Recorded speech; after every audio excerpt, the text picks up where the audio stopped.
Emiliano Moreno and Raul Garcia had a fight of the year.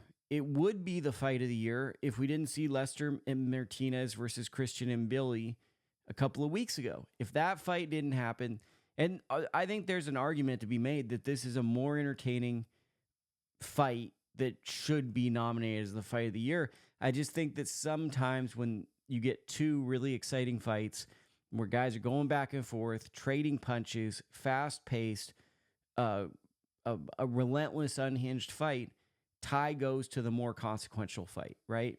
And the fact that this was a contender bout, it was Moreno kind of in that prospect phase, trying to jump into the contender phase.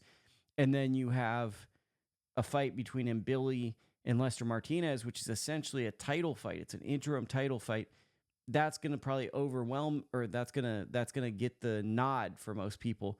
But to see this fight, and what made this fight fun was the chaos, the way it got going later in the fight, the way the crowd interacted with the fight, and then the end. A great fight sometimes has some controversy, something to end. Garcia lands a punch. Moreno slips, goes down. The referee rules it a slip. Garcia's pissed. Just the unhinged moments. He wins the fight. Just an all-time for me. And I know that sounds like hyperbole, but this is an all-time, just an enjoyable, really tough fight. And if you're in the gym with Garcia, I could imagine them telling the story of this fight for decades. Like we had this guy Garcia, he was fighting this up-and-comer, and the emotion of the moment. Garcia did not want to be a stepping stone.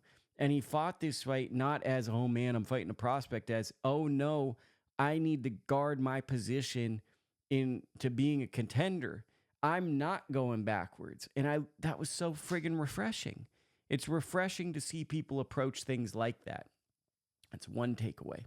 Second takeaway, Najee Lopez had the best friggin' performance of his career. Shout out Coach Mark, man. Mark Frott. Really good coach. But what I loved about Najee's performance was he didn't force anything. He didn't force the action. He just let it come to him. Gets the knockout over Kelvin Hot Sauce Henderson. Very composed performance from Najee. And I think that with Najee being in the mix of possibly getting an Artur Beterbiev performance, he fought like a fighter of that caliber. He didn't rush things. He fought a style where he could be in those type of bouts. Other standouts to me on this ProBox TV card, well, there were a couple. Kevin Anton, I think, is going to be a problem. He fought Lucero, who had given Vladimir Hernandez like a 50-50 fight earlier in the year.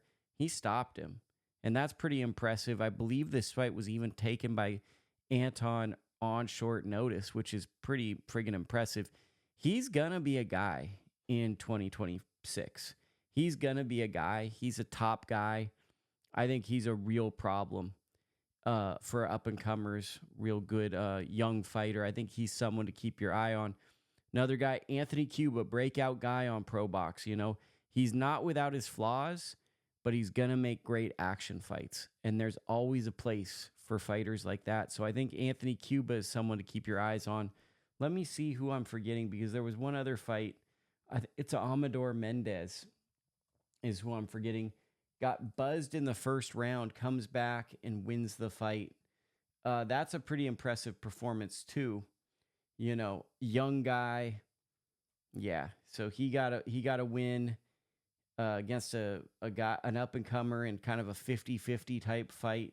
That's a pretty impressive performance. So I thought that the ProBox TV card tonight delivered what I wanted from a boxing telecast of good competitive fights, but also some exciting up-and-comers to watch for hopefully the next 5 to 10 years that I'm hanging in this room and providing you great content. So those are my thoughts. Let me know if you appreciate that this is done in such a timely manner.